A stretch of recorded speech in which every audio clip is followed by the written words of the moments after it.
आज इस कार्यक्रम की चर्चा करने से पहले मैं अपने हृदय के भावों को व्यक्त करना चाहता हूं। जब 2013 में भारतीय जनता पार्टी ने मुझे प्रधानमंत्री पद के उम्मीदवार के रूप में निश्चित किया,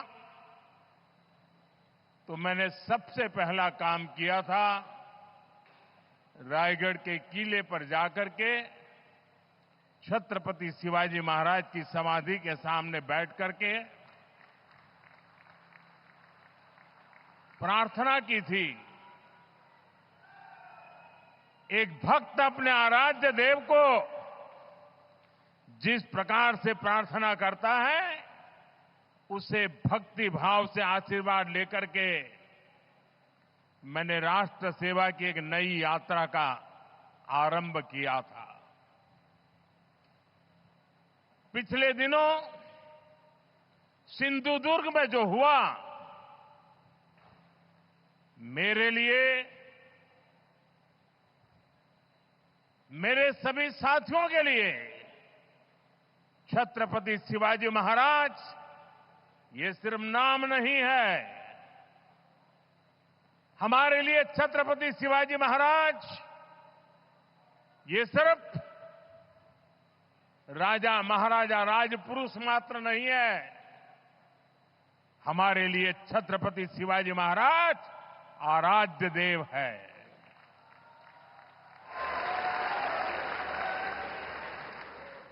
और मैं आज सर झुका करके मेरे आराध्य देव छत्रपति शिवाजी महाराज की उनके चरणों में मस्तक रख के माफी मांगता हूं।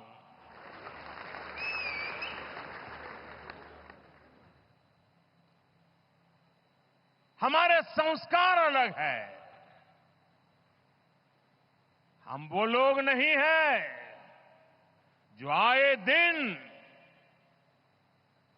भारत मां के महान सपूत, इसी धरती के लाल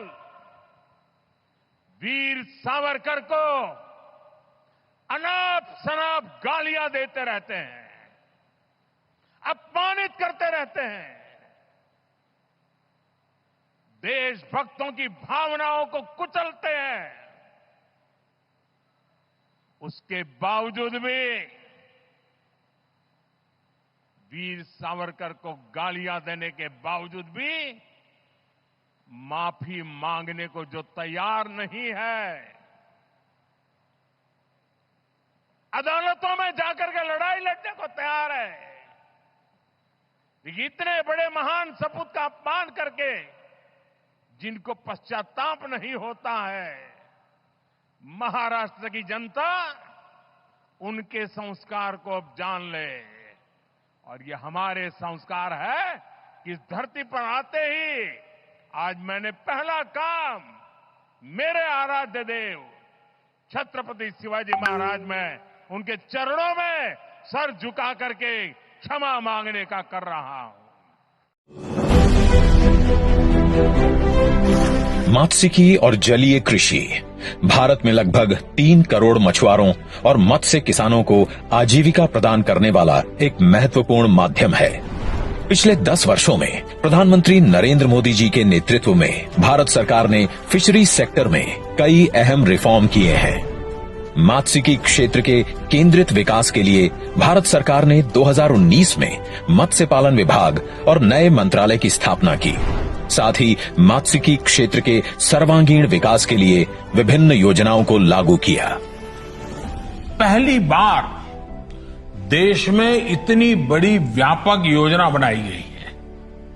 आजादी के बाद इस पर जितना निवेश हुआ, उनसे भी कई गुना ज्यादा निवेश प्रधानमंत्री मत्स्य संपदा योजना पर किया जा रहा है। माननीय प्रधानमंत्री के विजन के तहत सरकार इस क्षेत्र में 38,500 करोड़ रुपए से अधिक का निवेश कर रही है। मात्स्यिकी एवं जल कृषि अवसंरचना विकास निधि के अंतर्गत ऋण लेना अब सरल और सहज हो गया है। प्रधानमंत्री मत्स्य संपदा योजना नई तकनीकों के उपयोग द्वारा उत्पादन और उत्पादकता को बढ़ाने में अहम साबित हो रही है। लगभग 44,000 फिशिंग वेसल्स की सुरक्षित लैंडिंग और बर्थिंग के लिए 113 फिशिंग हार्बर्स और फिश लैंडिंग सेंटर्स को मंजूरी दी गई है, जिससे 14 लाख मछुआरों और संबंधित हितधारकों को लाभ होगा। मत्स्य उत्पादन में वृद्धि के लिए रीसर्कुलेटरी एक्वाकल्चर सिस्टम, बायोफ्लॉक, केज और रेसवे जैसी प्रौद्योगिकियों के लिए सहायता प्रदान की जा रही है। समूह दुर्घटना बीमा कवरेज के माध्यम से सामाजिक सुरक्षा सुनिश्चित की गई है तथा मत्स्यन गतिविधि में प्रतिबंध अवधि के दौरान मछुआरों को आजीविका सहायता प्रदान की गई है।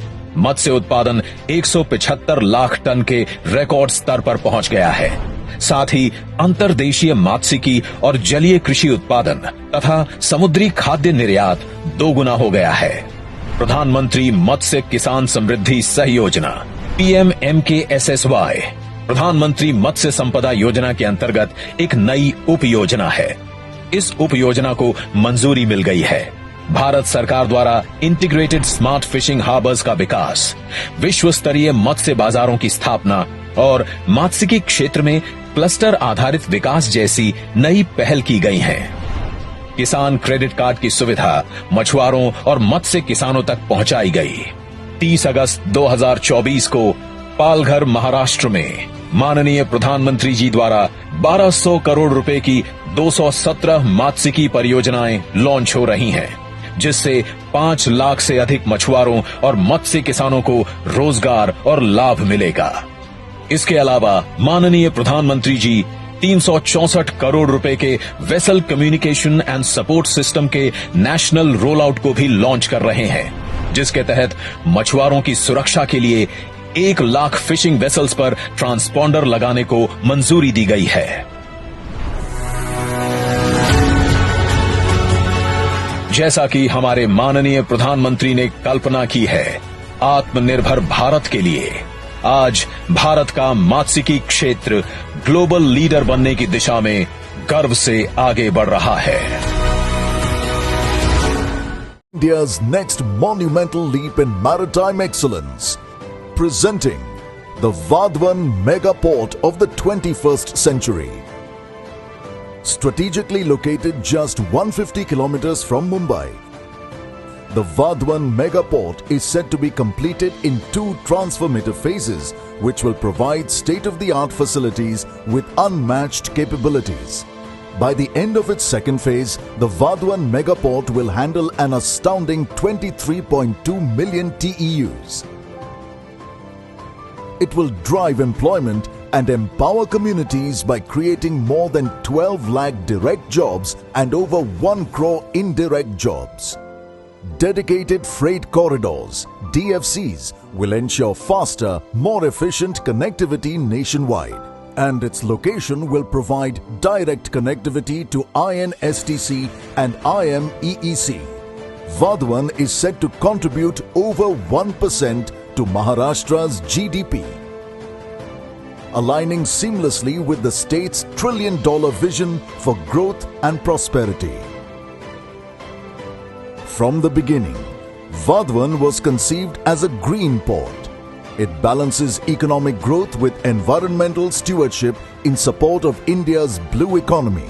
The port will spur economic and social development of the coastal communities and the entire region of Maharashtra.